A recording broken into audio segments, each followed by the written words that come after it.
Dawson McAllister. Now, a show that's all about you. I was real down and depressed. Your life. I'm so unhappy at work. Your struggles. I got pregnant. I'm a heroin addict. And real answers that work. Failure is not a failure till you quit. Are you ready? Welcome to Dawson McAllister.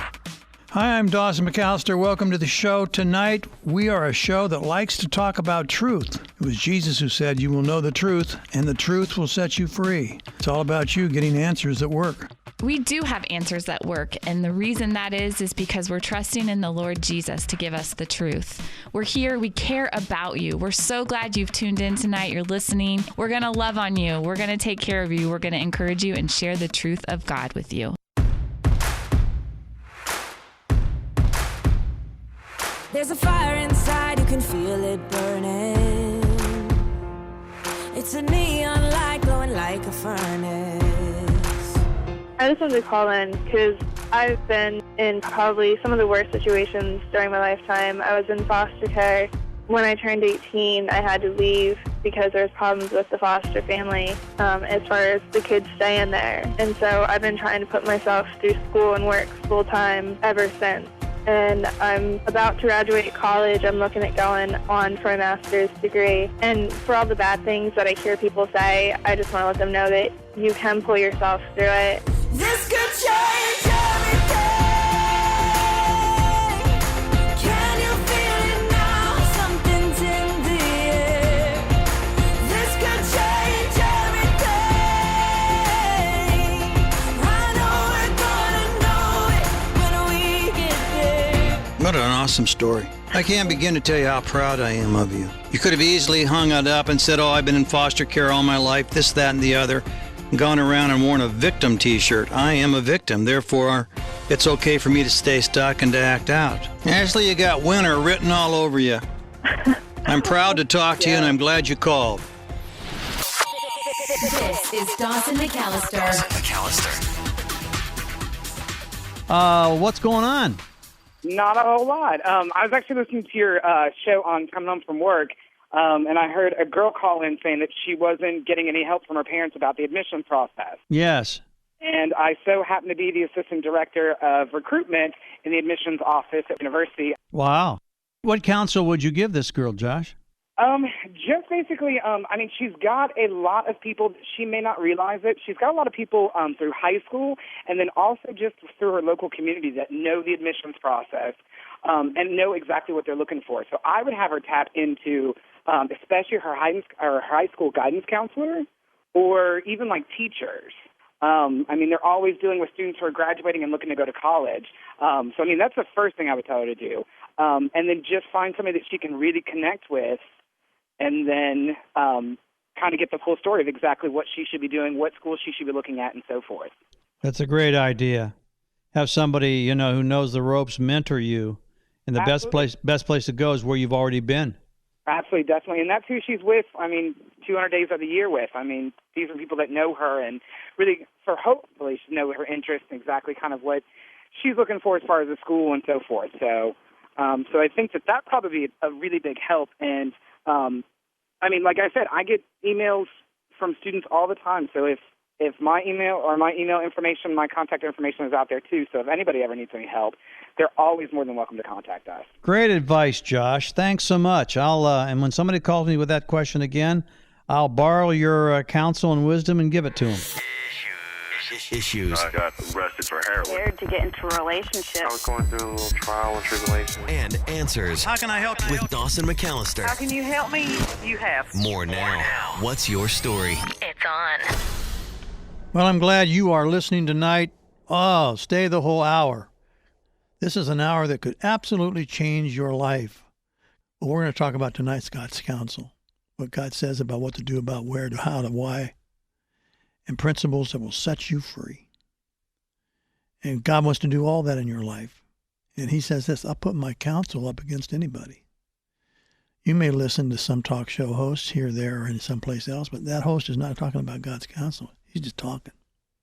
You want counsel that will stand the test of time, difficult circumstances, hurts. You want counsel that will work and keep on working for the rest of your life. You'll get it here. Isaiah 46:10 and 11. My counsel shall stand. and I will do all my pleasure. Indeed, I have spoken it. I will also bring it to pass. I have purposed it. I will also do it. When God says he's going to do it, guess what? He's going to do it. He doesn't piddle-paddle around. He wants to do something in your life. He has spoken it. He's going to bring it to pass. He's on the move tonight. God's on the move in your life. Learn everything you can.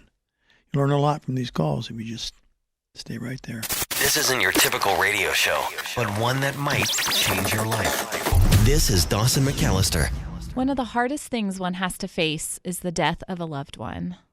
But what about before death, when someone you know is sick and is only given a few months to live?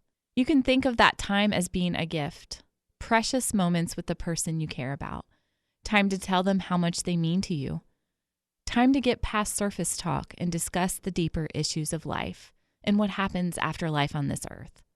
Carli's on the line and her friend has 3 months to live. Carli, would you tell us about your friend and what's going on? I just found out a few weeks ago that one of my closest friends has 3 months to live. Wow. What's he have? He is a diabetic, and his blood sugar is over 400, and it won't go down. They can't get it down. They've done blood transfers, and nothing's working. How are you handling this? Not so well. I'm really freaked out, and I'm really worried. Well, until he's dead, he's alive. Yeah. And as long as he's alive, there's hope. Exactly. They said he has 15% chance of living so far. Do you pray? Yes. Well, we all know that praying helps our anxiety. Yeah. But I believe it can make a great difference. Have you been in to see him? Yeah. He's still at school and everything, so I see him every day, but I'm just still really worried whenever I see him. You talk with him? Yeah, all the time. Isn't that something that you are having an experience of talking with somebody who could be terminal any day? Yeah. We're all going to be terminal, It's just a matter of when. You're being forced to think about things that you wouldn't normally think about on any given day. Yeah. My prayer is obviously that God will bring down the level.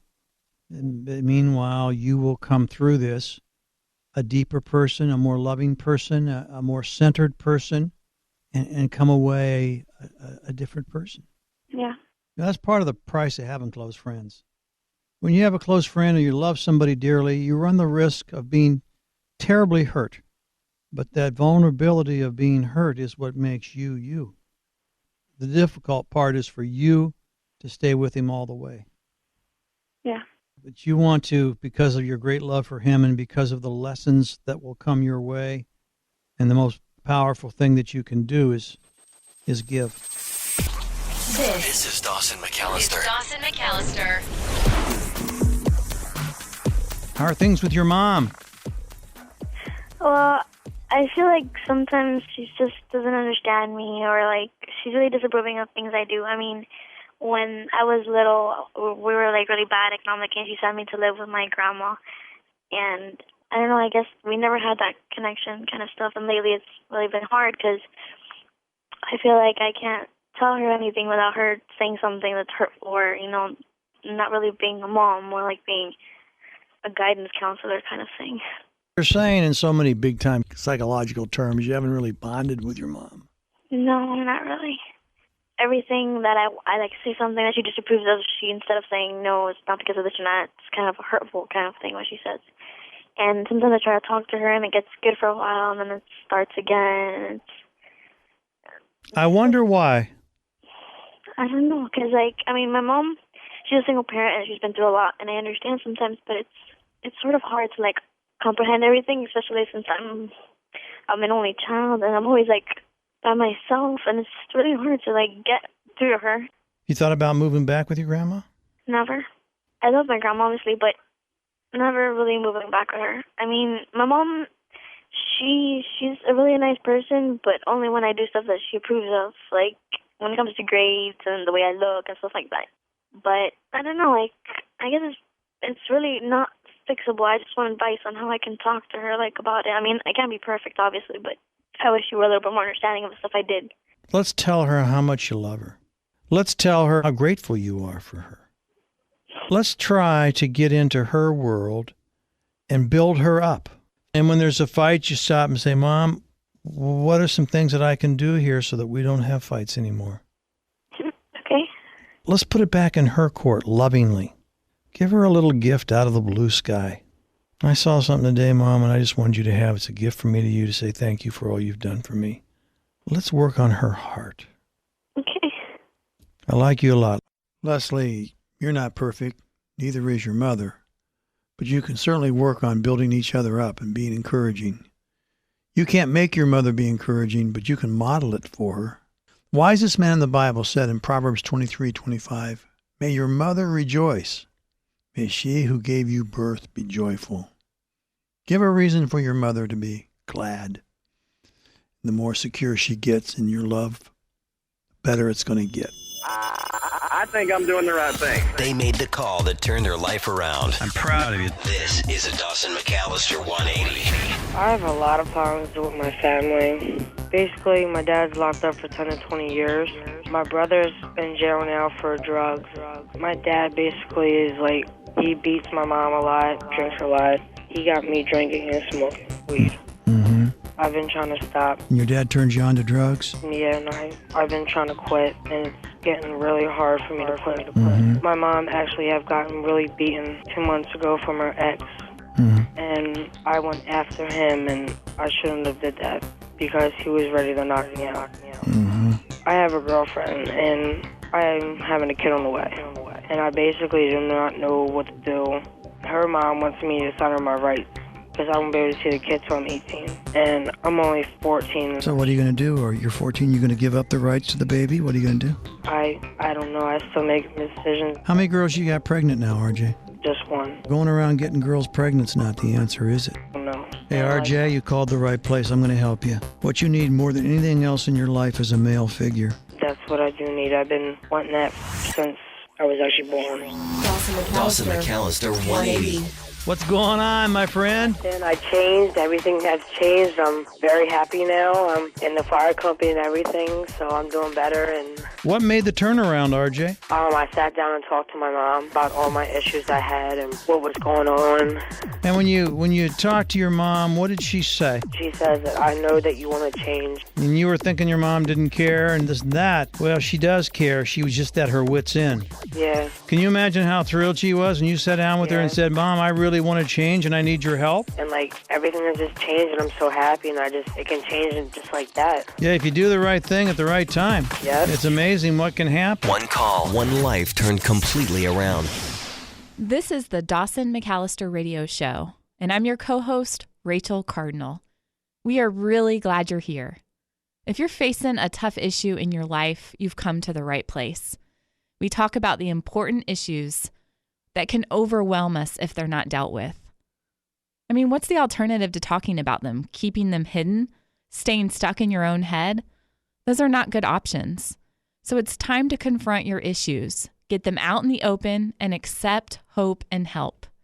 Kimeekil is ready to talk about what's going on in her life. She says she's frustrated because her boyfriend's spending too much time with his ex. What's going on, Kimeekil? I was dating this guy, and everything was going good and everything, but then it started getting bad and everything because he was married before he met me, and he wasn't even married to her for like a year, and he has a child with her, and he sits there and he talks to his ex-wife more than he talks to me. And, you know, I mean, I told him, like, I understand you have a kid with her and everything like that, and she's in your life and everything, but I was like, I just wish you wouldn't talk to her as much because it makes me feel a little uncomfortable. And he gets all defensive and everything, and he's like, disrespect my ex-wife, you disrespect me. And then about 2 weeks ago, we were hanging out, and I had my friend Amanda with me, and we're just hanging out, and he starts flirting with her majorly out of nowhere. Deep within your heart of hearts, what do you think you ought to do? I don't know. Well, let's count the negatives here for a moment. Got a piece of paper here. Number one, he has a failed marriage. Yeah. Well, there's a reason why the marriage failed. Secondly, he's got a child out of this deal, and you'll be forever in the child and his ex-wife's life in some way. Thirdly, he's not over his ex-wife yet. They got divorced too hastily, and now he's having second feelings and second thoughts about the way he feels, and so he's, he's talking more to her and to you. Well, the thing though is she is engaged, and she's supposed to be getting married in like 2 months. That won't change a thing. They'll still be talking behind your back and her next husband's back. It's all very, very unstable. Not only that, he doesn't give you enough time, and he flirts with other girls. And when you talk to him about all these things, he gets defensive. Yeah, and he's just like, this is how I am. He's like, if you don't like it, then tough. And I can't even say like 2 words to him without him starting to like argue with me. Like if we're in an argument or something, I'll try and say something. He'll be like, stop, I'm not done, stop. Yeah, he's the abusive person. And if you married him, the abuse would just get worse. He'll end up hitting you. And, if he won't let you break up with him, I'm sure the police will. Get out of this relationship. This is one of the worst. Hey, isn't it cool that this is the place where you can be yourself and get whatever you need off your chest? We listen and we help. There are things in our lives we hold on to that are roadblocks to our happiness. We think they help us to be happy, but in reality, they prevent our happiness. Being a people pleaser is one of the roadblocks to happiness. Such a perfect feeling. Everyone's smiling at you, saying how wonderful you are, thanking you. Isn't it great? Yes, but also absolutely unrealistic. Stop trying to please everyone because it's not going to happen. Another roadblock to our own unhappiness is being a control freak. Once you start obsessing over controlling everything, you become an addict of that. The more things you have control over, the more you want your control to grow. Normal control, it involves understanding that things may get out of hand and you can roll with it. Obsessive control is trying to organize every little detail of your life. And when things do get out of hand, you freak out. There's not much space for happiness there. Another roadblock to our own unhappiness is being a trash keeper. Are you a trash keeper? What does it mean? Well, that means holding on to past mistakes, heartbreaks, toxic relationships, resentments. For sure, letting go of this trash in your life, it isn't easy. We feel emotionally attached to these experiences. But here's an example of something you can do. Think of the last time you did a spring cleaning in your house. You collected all the necessary, old, and annoying stuff from your place. You let these things go by giving them away or putting them in the trash. You came back to your house. And didn't you feel it was easier to breathe now that you let go of everything that had been holding you back? Well, the same is with keeping trash in your life. Once you clear it, there will be enough free space for the happiness to enter into your life. With God's help, you can get rid of the trash in your life. You can also not have to have control over everything, and you can be respectful to all, but not a people pleaser. For more on the topic of happiness, help, and to get hope, visit thehopeline.com. This isn't your typical radio show, but one that might change your life. This is Dawson McAllister. Well, Nissy, I hear you got a guy that's driving you crazy. Yeah, he is. It happened like a few months ago. One day I came home from picking up my brothers, and my friend called me on the phone. She told me that this guy that we know who rides my bus is at her house, and he wants me to come over. But I was tired, so I didn't feel like coming over. And so I hung up, and maybe 20 minutes later, she called again, and she told me that he didn't leave and he wants me to come over still. So has this guy been harassing you ever since? Well, he's been calling, his cousins have been calling me, and they're telling me to say nasty things, do nasty stuff. Well, Nissy, this is what you need to do. You need to get your parents in on the act. I did. I told my dad, and my dad's like, if they call again, let me talk to them, and I'm going to, find who they are, find where they live, and I'm going to come after them. Well, congratulations. You got a father who will stand and fight for you, and if need be, take this to the police. Once these guys find out your dad isn't messing around, they'll leave you alone, believe me. And if it's not just your dad, the police will have a little talk with them, and then the judge. And they'll find other girls to harass and talk trash with. Your life I want to get help, but happens here. I don't know who to talk to, what to do. I'm here to listen. Talk it out. Reach a better place. Thank you, Dawson. More now. The reason I called is just trying to be more positive outlook, because I used to be like an extremely positive person. In the dark and all alone, growing comfortable. Are you too scared to move and walk out of this tomb? I would just look at the glass half full instead of the glass half empty when it came to anything. I think when I get put in certain situations in life, that all tends to go downhill into a little spiral. You have a negative perspective on life. Exactly. But that's not me, and I know that. Well, who else would it be? Rise up, take a breath, you're alive now. Can't you hear the voice of Jesus calling us out from the grave like Lazarus? Let me just say this. One of the things you need to work on is positive thoughts. And this is really basic, but here's a positive thought. I am deeply loved. Here's another one. I am determined to become loving to people around me. I have a lot to offer for people at work. People need me, and I want to be there for them. And just get with a counselor, just come up with them, put them on 3x5 cards or whatever, and just go over those thoughts so that we flush out all the negatives going on in your mind and put in positives. Have you been wondering if coronavirus is affecting mental health? I know I sure have. And I can see it. I know it's affecting mental health. But I was wondering, has it been proven? Has there been studies done on it? And there was a recent study conducted by the CDC, the Centers for Disease Control. And in this study, there was about 25% of people 18 to 24 years old who reported having suicidal thoughts because of how they and their communities were being impacted by the pandemic. Serious mental health issues affected those in that age group, that 18 to 24, more frequently than people in the other age groups. So if your mental health seems to have gotten worse during the coronavirus, I want you to know it's not all in your head, and you're not just being emotional. The pandemic, it's been a source of near constant trauma and loss for the millions of people affected by it, and it often appears as though it'll continue getting worse before it gets better. But that doesn't mean that there's no hope. In fact, it means you're far from alone. Your feelings and struggles, they're valid and they're rooted in genuine pain. One of the most common mental health issues, becoming more common during the spread of this, is depression and anxiety. Life is hard, and the pandemic might be making it harder, but it will not last forever.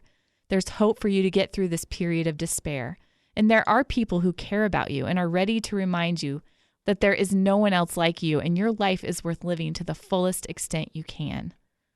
Having community, building connection with others, it's so vital. Mental health, it's a lot about daily self-care, coping, and management, rather than just finding a cure. But also building connection with others can go a long way toward lessening the symptoms of many mental illnesses, including decreasing suicidal thoughts. If you're not sure where to turn to build a sense of connection, getting support where you need it is a solid first step. And you can start right here with us at thehopeline.com. Talk to us about what you're feeling. Let us give you help to find support and resources you need. We're here for you, and we believe in you. When life gets to be too much, we're right here. This is Dawson McAllister. Ben, what's happening with you, my friend?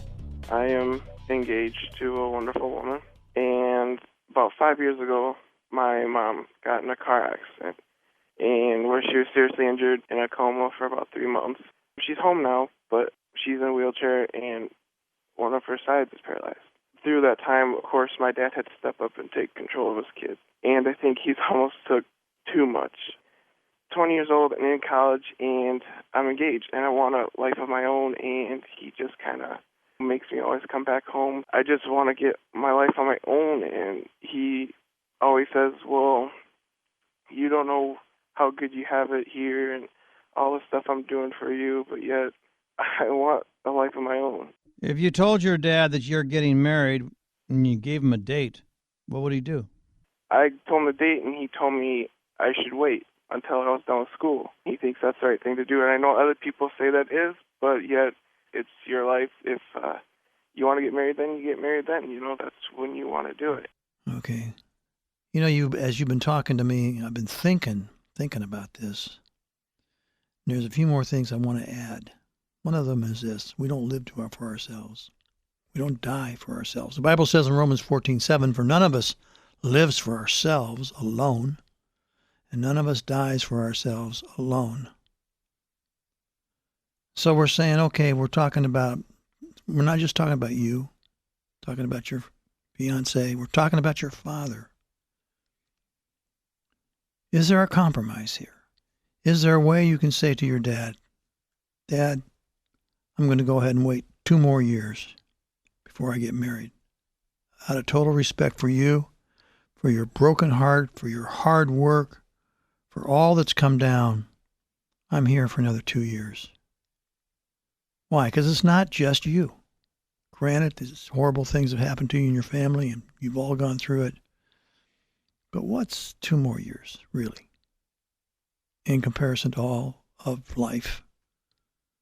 We don't live for ourselves. You got to consider your father and your fiance. Got to consider all that. What you need is guidance. The Bible says this in Proverbs 24:6. "Surely you need guidance to wage war, and victory is won through many advisors."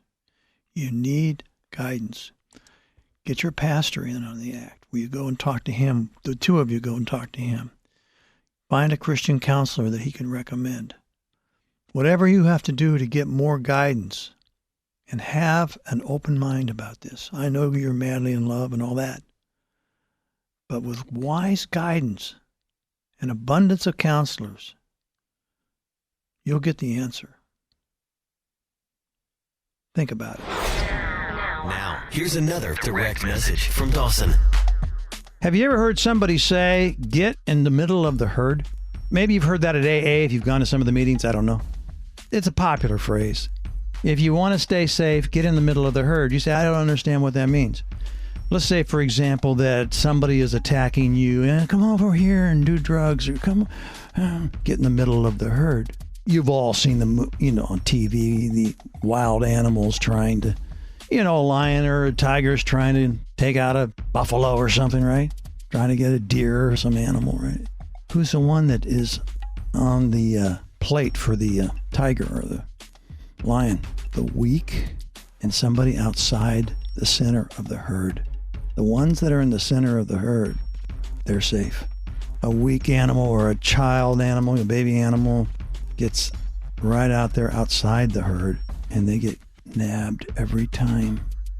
So will you find the right crowd and stay in the middle of it, and you will be safe. Life happens. We help you fix it. This is Dawson McAllister.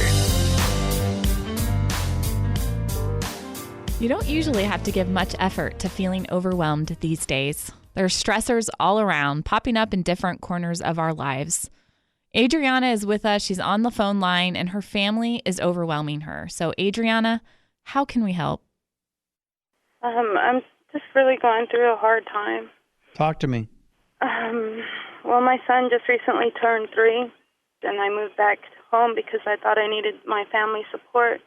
And it turns out that my family was going through things worse than I thought I could imagine. And instead of me leaning on them, it seems like they're leaning on me more. And it's just very overwhelming. And I mean, I'm already a single mother, and I'm living with my mother right now because I can't even afford my own place or anything. And I went to Arizona to get my medical assisting degree, which I do have. And for some reason, I came out here and I still couldn't find a job. So how can I help you? I don't know. I would suggest that you stay with your family, but don't let your family consume you. Say to your mom, "Look, I know you have issues." Or say this to any of the family members. "We all have issues, and I want to help, but I'm getting overwhelmed here, and I only have so much emotional energy trying to take care of my son and also finding a job. And I'm drawing the line here. You've got to lighten up." so that I can get on with my life too. There's other people that can help you. I'm 22. I'm not a professional counselor. There's only so much I can do, and I'll do what I can do, but after that I can't do any more because my son comes first. And you're not helping me get stable when you just come and dump on me. I'm thinking maybe if you stay there with boundaries, you'd have some kind of support. But if what you're telling me is that your family's so screwed up, then instead of supporting them, they're draining you. If that's the case, then you can't stay there. I want to leave. It's just hard to get out there again. Everything's hard. If you can't get your family under control so they don't drain you, I would go back where you were, because you got to eat and you got to take care of your son, and you can't have be drained. It's kind of a damned if you do and damned if you don't, but I'm leaning towards you leaving because you don't seem to be able, for whatever reason, and I'm not putting you down for this, to be able to tell your family to lighten up. Now, you could try counseling and then let the counselor tell your family to lighten up, but in the end, if you're just being drained all the more, it's time to go. Dawson McAllister is on. Hi, Charles. Hi. What's going on? Just stuff with my parents. Like, my mom is just, ever since my sister was born, like, things have just gone down the drain, and she blames everything on my dad. Like, I didn't meet my dad until I was 12. She didn't even let me know about him until I was 12, until after she told me that she was going to go do a DNA test. And now she's telling me he's not paying any child support. And come to find out, a couple weeks ago, he showed me one of his pay stubs and was saying, this has been coming out of my paycheck since you were 12, and I'm 17 now. I haven't seen any of that money. And my mom she's about to start trying to make me pay rent. I mean, I just enlisted in the service a couple weeks ago, and I still have another month here, and then now they're saying that I have to come back here after I've already gone through my basic NIT. And for all practical purposes, you're gone. Well, they're making me come back after I'm through with my stuff before, because I'm not going to be 18. I don't turn 18 until January. Well, there's a lot of places you can live, Chelsea. I've tried. Meanwhile, get to know your dad better. Do your best to make peace with your mother, although we know she has issues. Keep trying to find a place to stay. And if bad turns to worse and the only place you can stay is with your mother, then do the best you can with your mother. Because it's not going to be that much longer, Chelsea, and you will be gone. Yeah. And I'm convinced you can make it. You can make it through boot camp. You can make it through mother camp. You're listening to the Dawson McAllister Radio Show, and I'm Rachel Cardinal. Dawson McAllister's radio show, it's been airing a long time now, and there's a reason for that. Dawson has this way of getting to the heart of the matter, figuring out what the root of the problem is, and making the solution look as plain as day. It's not that he's saying your problem is simple, but he can give you another way of looking at it that gives you clarity. We're really glad you're here, and we'd love for you to stay tuned for the rest of the show. We've got some great calls coming up shortly. One of those callers, she's actually ready right now. So Naomi wants to move to be with her boyfriend, and she wants to get married. Naomi, hey, would you tell us about your relationship? I have a 19-year-old boyfriend. Me and him's been together for almost a year now, and he has a 2-year-old. And I have one baby that's 1 year old from another person. He does not want nothing to do with her. All right. And my boyfriend now, he thinks of her like he's her father. And I'm fixing to move up there. To be with him? Yes. He wants to marry me because I'm taking on his son like he's my own. And he's been calling me mama, and when his mom comes around, he doesn't call her mama. All right, so your boyfriend then, who has a child, you have a child, he says, move to wherever he is and let's get married. Yeah. So what's the... I'm afraid to leave my parents behind because I'm still living with my parents, and my child is the first granddaughter, and I'm afraid to move because when I moved up there before, I lived up there for 3 months, and me and my mom and my stepdad, we was missing each other too much, and I'm fixing to move back up there, and I'm afraid I'm going to miss them more. Can't have it both ways. If you so miss your parents so much that you don't want to move away to marry some guy you think you're in love with, then you're not ready to get married yet. Nor are you ready to move up there yet. I'm ready to get married. It's just I'm the only daughter that my mom actually truly sees. Yeah, well, sooner or later, they got to let go. Yeah. You know, parents let go of 20-year-olds every day. You got to ask yourself what's best for your daughter. Secondly, are you really in love with this man enough to leave your parents? Yeah. If you're not, then don't. Can't have it both ways, Naomi. You were up there and you were missing your parents more and more each day. Yeah. So maybe he can move down where you are. If not, stay where you are until you're ready to leave your parents. Share your story. Get to a better place. This is Dawson McAllister. I just wanted to call and thank you for doing what you do.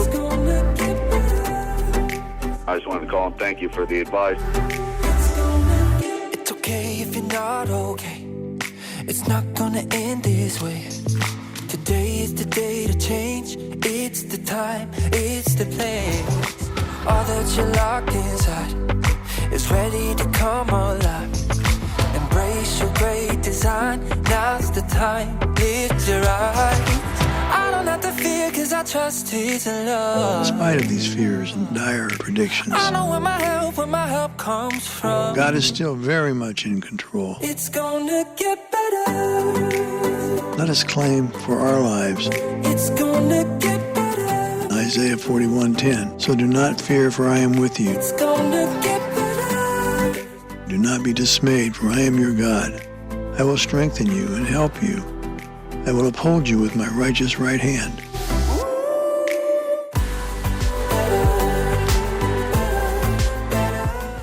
If you struggle with lying, it's very possible to stop lying and start telling the truth. How, you may wonder? Well, here's how. First, realize lying is addictive. So the more lies you tell, the more you'll want to lie. Just think about this scenario for a moment. When you tell a lie, you probably feel a deep, strong sense of relief that you were able to get through a conversation without a painful or difficult truth being discovered. And perhaps the other person doesn't suspect anything yet, so it seems like no harm is done, and that feels even better. So you keep telling lies, but then it gets more and more difficult to feel good after lying. The more lies you tell, the harder they are to maintain, the more stress and anxiety it can cause you. So it becomes less and less satisfying, and you start to feel trapped. Lying may have already led to conflicts, arguments, and broken relationships. But you're so overwhelmed and unsure where to start to fix things, you tell yourself and others you're fine. It's not a big deal. So after realizing that lying is addictive, you can ask yourself, well, why do I do it? Why do I lie? I really believe that you genuinely care about the people in your life. So why do you lie to them? I don't think you do it because you enjoy it, but you do it based on deeper needs and fears you have. Maybe you do it to feel protected or safer. You're afraid of what will happen if you tell the truth. Maybe you're afraid to disappoint people. Maybe you've broken a promise. And if you've broken a promise, it's difficult to take responsibility for that. So now that you know why you lie, if you've thought about that, and that it's addictive, it's time to start telling the truth. You need to tell people when you've told a lie to them. Just tell them, hey, I haven't been honest. Let them know what the truth is and ask them for their forgiveness. You can say, hey, I made a mistake. Can we talk about it? That will go a lot farther towards strengthening your relationships with people than continuing to tell lies. I just want you to remember you were created for loving, meaningful relationships. They can be a part of your life, even if getting there is a struggle. If it helps you to think about God, know He forgives you completely. He wants you to start fresh every day with hope and promise. The real issues you're facing. Issues you face. With real answers that can help. This is Dawson McAllister. How can I help you, Tasha? About a month ago, I had been in nursing school for over 8 months. Some things happened in my life that it caused me to get away from school. And I ended up failing out, not by much, but still enough to get me out. And my parents constantly remind me of all the money they put in for me to go to school, and I feel like such a failure to them. At the time, I was only 19, and, listening to, this and, this was going on with my family, and then there was a couple of crises coming in at the same time with my family, and because I feel like such a failure to my family, I turned against things that I've never turned against before, and I lost a relationship with a very good boyfriend that I had, and it's just costing me more and more every day because I can't forgive myself. Tasha, it sounds to me like you're suffering from the sins of my youth syndrome. David said this to God when he was very young. Psalm 25, he said this, "Remember, Lord, your great mercy and love, for they are from of old." Here we go. "Do not remember the sins of my youth and my rebellious ways. According to your love, remember me, for you, Lord, are good." The sins of our youth. Sounds like you have some. Didn't tell us what they are, but it sounds like you've had some. Go back to God and say, "God, I know you love me. Just do not remember the sins of my youth and my rebellious ways. Remember me." Let God heal you of whatever you have done. And then move forward. You're 20, not 80. You got your whole life ahead of you. Why don't you start over again? Take it in smaller doses. Like, well, first thing I'm going to do is I'm going to go to a junior college and get one of these degrees where you can go into hospital work as an assistant or technician, and then move your way up rather than just saying, "Oh, I had these problems. Oh, I flunked out. Oh, I'm a loser. Oh, that's it." You calm down and say, "Okay, parents, look, I know some mistakes were made, and I'm going to try to rebuild my life." I just have such a hard time with myself being able to forgive myself for the things, and like I said, constantly hearing it from them and people around me, I'm just... So what are you going to be, a professional victim? I don't want to be. Well, then you're going to have to fight through this. You're stuck now, and you have no plan how to get out of your problem. You know what will shut your parents up? When you start doing. It's time to get up, shake it off. If you're depressed, let's go see a counselor and let's get some medication that can help you. But let's get a plan. And I'm saying start small and work your way up. Do you need help but can't call? How can I help you? Hit thehelpline.com and follow the links under the heading Get Help. You have many ways to get the help you need when you need it. Thanks for calling me. What's going on? I'm my senior year of high school, and I've been going to a private school my whole life, so tuition's not really a factor to us. We've been paying tuition since I was in kindergarten. Wow. But I took my mom's money that she was going to pay with tuition and bought so much drugs. And how much was it, Jordan? It was 1 month tuition. It was $1,500. Stole $1,500 from your mom. Yeah, it was a lot of money. And this is a sacrifice for your mom to put you into private school. Yeah, I know. She struggled and put you through all this private school, but somewhere along the line you got hooked on drugs. I know. I mean, some of the drugs that I got were just really, really expensive, and they're really bad. I don't know. I'm so embarrassed to even say it. Yeah, I can tell you're having a hard time coming clean here. Yeah. So you living at home now? No, I ran away. Why? Because she found out, I think, and I'm just afraid, and she knows I'm doing drugs, and I think she hates me. No, she doesn't. She's crying her eyes out every night, but she doesn't hate you. Your drugs have got you thinking screwy. I know. Well, it's just like, I don't know, when I grew up, I'm not going to say any names, I'll just give different names for my friends, but Bambi and I don't know, Stone and stuff like that, they get me into it, and we met this other kid because some of my friends went to college last year, so I met this kid named Wilson, and I just keep getting them more and more often because all these people have it, and they just keep giving it to me. Well, how are you going to get back to reality? I mean, you're spinning out of control here, Jordan. Well, I'm thinking about finishing this year of high school, trying to get there, and then just trying to get into a good college, Ain't going to happen as long as you're on drugs. No way. Pipe dreams, they just mess with my mind so much. Yep. Yeah. You're just messing with you're rationalizing. Yeah, and then just keeps getting worse. Yeah. Because everywhere I go, my friends just end up they all end up having drugs, and they just want me to smoke with them all the time, just drive around and smoke weed. Man. Yeah, well, Bambi, Wilson, and Stone have got to go. You got to go back to who's the most stable person in your life? Well, it ain't Bambi.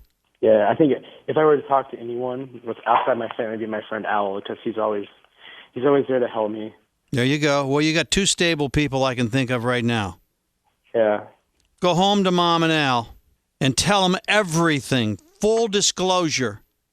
Mm-hmm. And say, Mom, the money that you were putting into me to go to private school all these years because you love me so much, it's going to have to go into rehab. All right. Because you know what, Jordan? I don't want your mom going to your funeral. No, neither do I. Yeah, well, that's where it's headed. When life gets to be too much, we're right here. This is Dawson McAllister. Jacinda is next up to talk. She's on the line, and she says she's depressed because of her mom. Jacinda, I just want you to know that working through depression is really difficult. It's hard to even find the motivation to reach out for help. But here you are. You're on the line, you're ready to talk, and you are worth the effort it takes to find help and pursue healing. Jacinda, would you share with us what's going on in your life? Okay, well, basically I've been here for about 6 months, and I moved from Canada, and I was there for about 5 or 6 years after my mom sort of took me and my brother without my dad knowing and whatever. And ever since I moved down here, I've just been really lonely. I used to have such well, I'm not saying my life was great over there, but I feel like I had more friends. Over here I have no family, and my friends are it's all superficial. There's I used to have I used to be really depressed. I used to have depression. Well, I still have it. Just I guess it's sort of not as bad anymore. I used to be really suicidal. My family was really messed up. When I was in Canada, it's one of the reasons I left. My mom was really unfit to take care of me, and she was mentally ill, which I guess wasn't really her fault. But on top of that, she used to drink a lot, and she's really promiscuous and had all these boyfriends, and basically I came here and I'm I feel really homesick. I don't know if I should go back to Canada or if I should stay, or I want to stay because of school. I don't want to mess it up, but I don't feel like I have anyone here. I'm here with my dad and my stepmom. My dad's never here. I don't really get along that well with my stepmom, and it's not that it's hard for me to make friends. I can make friends. It's just that I just feel they just act different from me. Some of them are cool about it and they're fine, but the people that I want to get close to, I can't because I'm too shy or they just don't pay me much attention. And lately I just been feeling more down than usual. I don't know why, but Well, a couple things. First of all, you are depressed. You've gone through a radical change since you moved all the way from Canada. Plus, you've been traumatized by your mother and her life. But one thing is clear about you, Jacinda, and that is that you are a woman of courage and that you do want to do the right thing. My sense of it is, if you talk with your stepmother and your father and hang in there at school, go see a counselor about your depression, and stay proactive. Say, I'm here, the school is important to me, I've got a future, and I'm going to accept that I'm here. I'm going to work to overcome these barriers. I believe you can. And then you'll look back and say, that was one of the best decisions I ever made. To stay and work through things even when they were very difficult. See what happens. Give it another year. And then if things go bad or things stay poorly for you, then maybe you can think about making some kind of a change. But it's too early in the game for you to hang it up. Dawson McAllister. Any advice or wisdom given is with the understanding that the host is not a licensed counselor or engaged in rendering professional legal advice. Since the circumstances in your situation are fact-dependent, you should additionally seek the advice of a licensed professional. The views and opinions expressed on this show are not necessarily those of the station or its advertisers. All callers are sent to the Hope line for further advice and help after talking with Dawson. Some calls may be recorded for future broadcast. Thanks for listening to Dawson McAllister.